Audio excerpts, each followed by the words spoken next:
Today I am going to look at Unlock Mystery Adventures for you.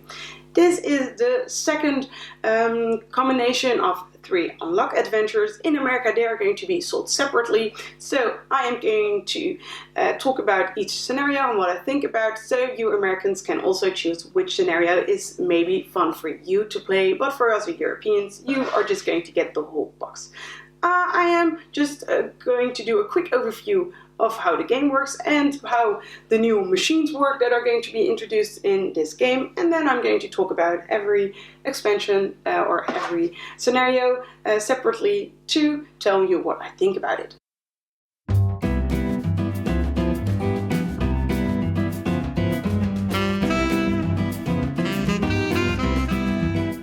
For this explanation video, I'm going to show you the 10 minutes introduction scenario that you can use to understand the game. And I'm of course also going to show you the app. Let's get it. So if you have the app like this, you can choose the set that you have. Of course, the language you're going to play in, and like this you can see all the different scenarios that you have, and we are just going to click on the tutorial, of course.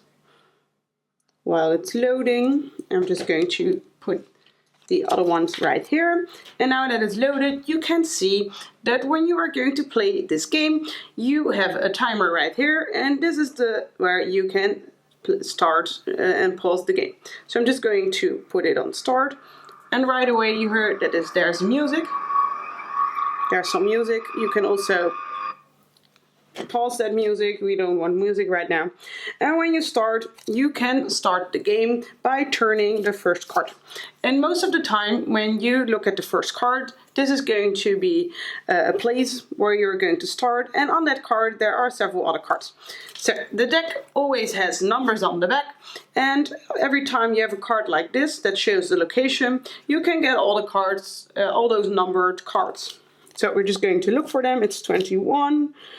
It is, let's see, 69,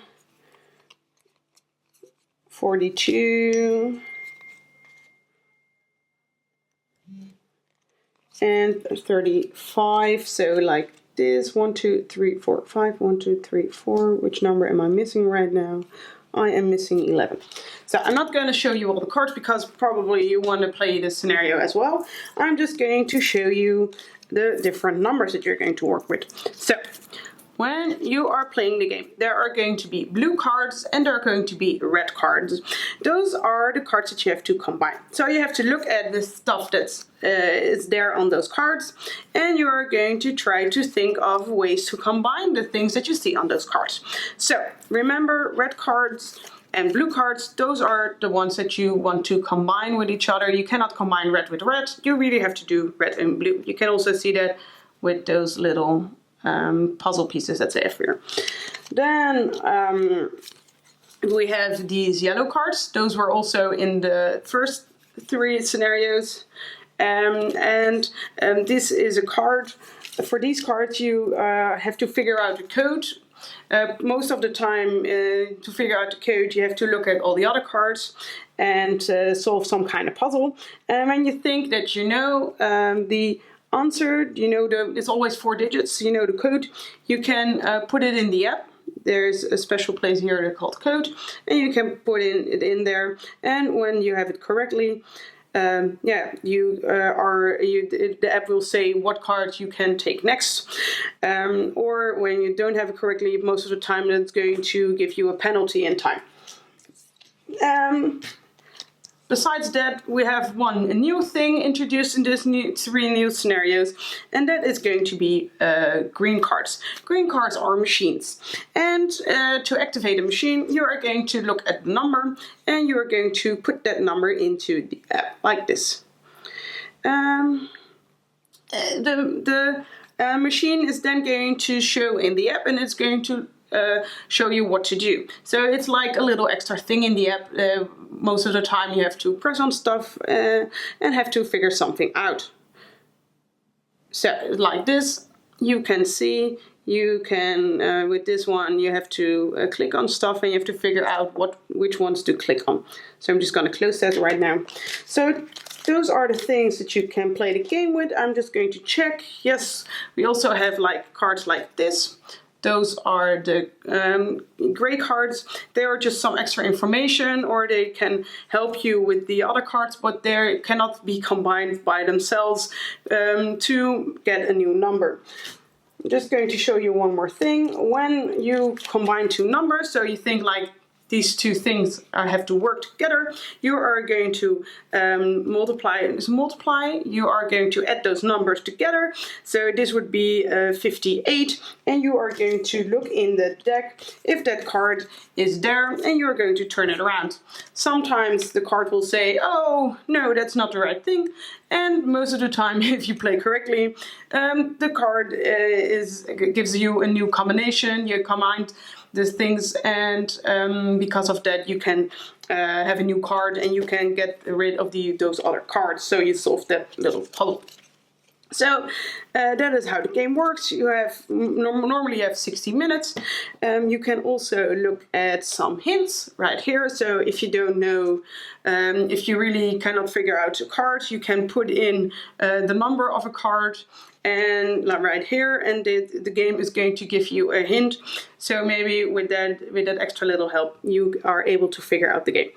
There are also sometimes on cards there are hidden objects. So that when you look very closely at the picture of a card, that there are numbers. When you see that, you can immediately get that card. So like with this one, you see when you look very closely, you see a 16 here. I don't know if it's sharp on the camera, but there's 16 here. So if you see that, you can get that number from your deck, and that is a new card that you just found. But if that's maybe too difficult, you can also use it in the app. And it will say where you can find a hidden card.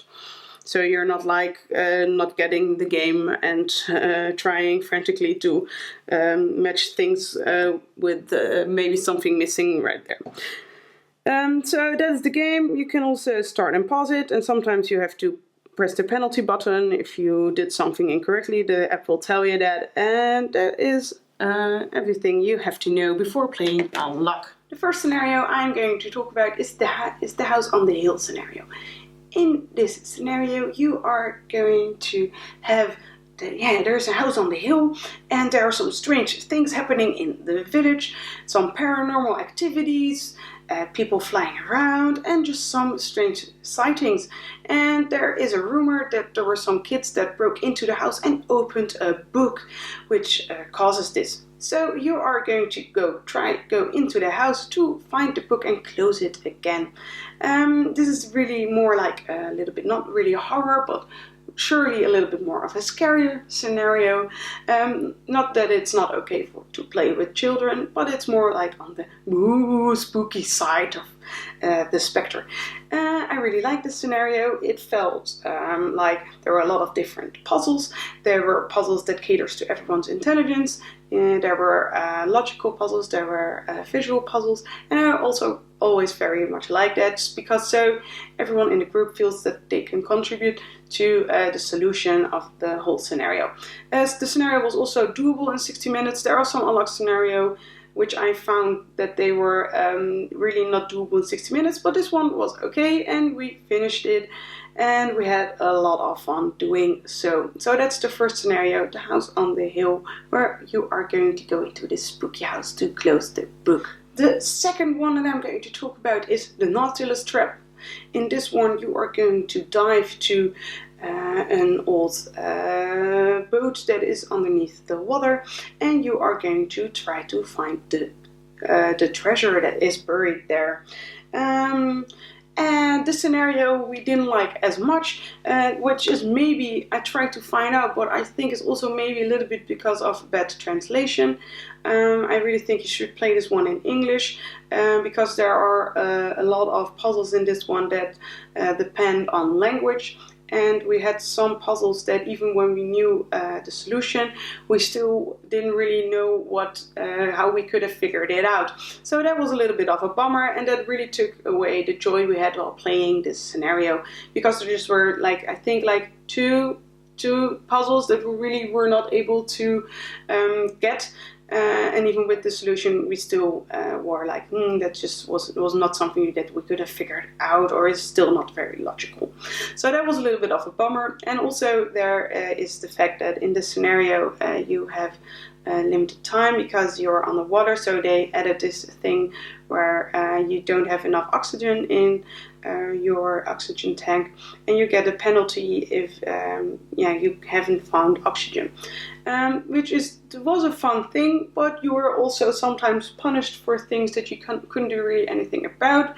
So that wasn't like, it felt a little bit unnecessary, and a little bit mean, and not very good gameplay. It was just more like, haha, take that, you have 5 minutes less. And also that's also the reason we didn't make the scenario, and we were left with a little bit of a bitter taste.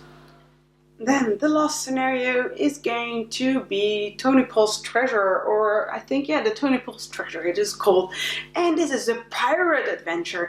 In this, you are going to try to find the treasure from Captain John Smith, I think it was. Yeah, Captain Smith.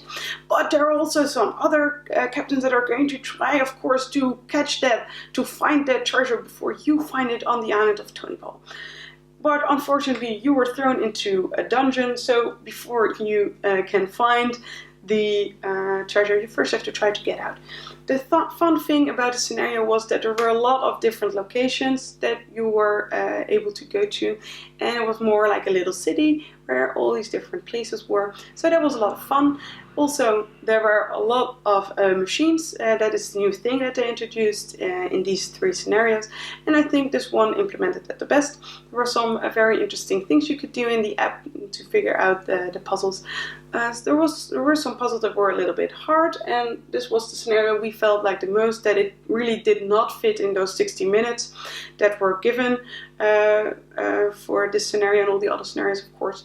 I think we did it in 88 minutes, and that was still, we felt like we went pretty fast, and we couldn't have done it that much faster. We were like with four people, so that's not like we had not enough people to get the puzzles going. So that was just a bummer that you couldn't really finish it in those 60 minutes.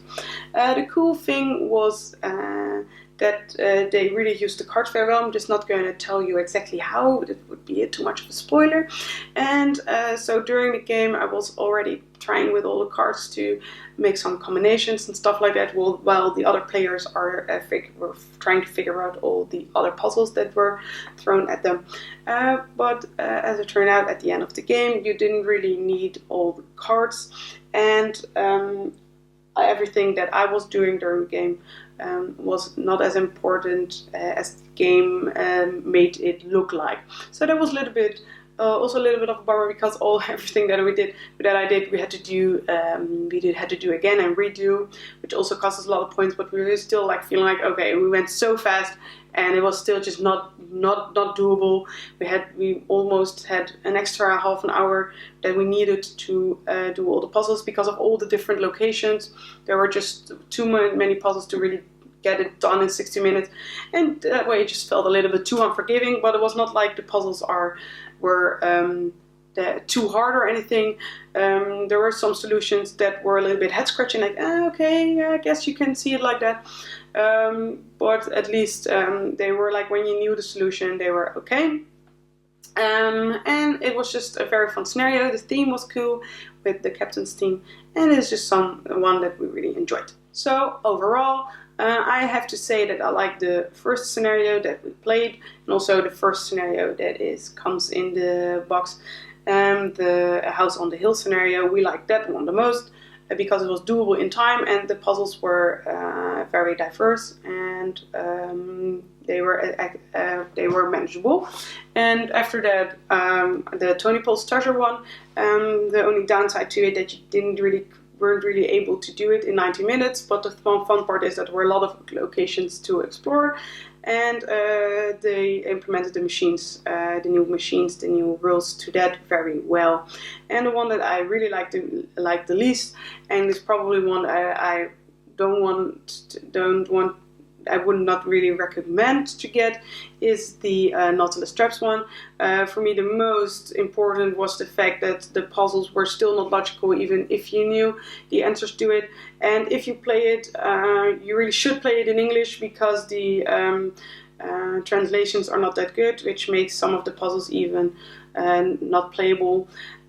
So I'm really curious. Just let me know if you already played the Nautilus Trap one, how you thought in English, how some of those word puzzles, you probably know which ones I mean, how you thought that they worked, and if you liked them, because I'm just curious to see if it was really a language thing, or if it just was also a flaw in the original version. So all in all, I really liked the mystery adventures, but I like the original 3 better, just because this one just felt sometimes a little bit unforgiving. But I'm very much looking forward to the 3 new ones that they're going to bring out this year, and I still really like the Unlock series and what they give us. But this was the Unlock Mystery Adventures. Thanks so much for watching the Dice Tower videos. Find more great videos and reviews, as well as our top-rated audio podcast at Dicetower.com. You can also find other great shows at Dicetowernetwork.com. I'm Eric Summerer, and you've been watching The Dice Tower. The Dice Tower is sponsored by Cool Stuff Inc., where you can find great games for great prices. Cool stuff in stock. Check them out at CoolStuffInc.com.